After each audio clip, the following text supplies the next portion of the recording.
What does the Apostle Paul and the band Van Halen have in common? Let me tell you. We tend to think of biblical authorship in terms of inspiration, and we tend to think of inspiration as a very individual sort of thing. God picks a person, just one person, and inspires that person to write a text.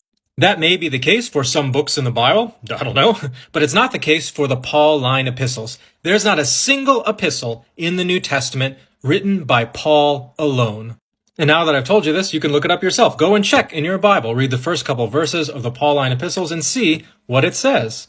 1 Corinthians says it's written by Paul and Sosthenes. 2 Corinthians, Philemon, and Philippians say they're written by Paul and Timothy. 1 Thessalonians says it's written by Paul and Silas and Timothy.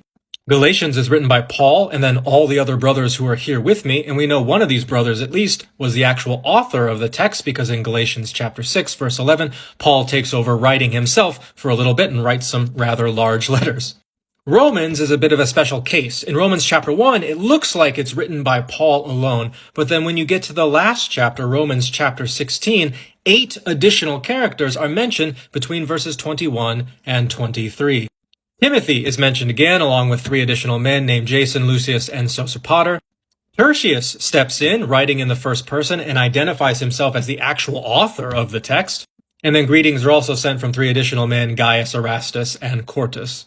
Once we see what's happening here, we can recognize a rather simple truth. The composition of a Pauline epistle is a collaborative project, not an individual one. Now, to be sure, this is a collaborative project based around Paul. Paul's voice is iconic, but it's a collaborative project nonetheless.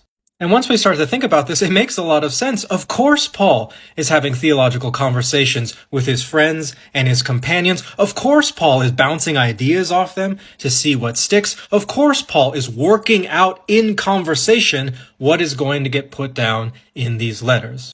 And so, of course, inspiration is not individual, it is collaborative. Now, what does this have to do with Van Halen? Van Halen was a rock band named after some but not all of its members. That is to say, it was a collaborative project named after some but not all of its contributors. The Pauline epistles are a collaborative project named after some but not all of their contributors. Thinking about Van Halen helps us think a little bit more clearly about what's happening in these texts and about the inspiration and the authorship behind them. Follow for more academic Bible content.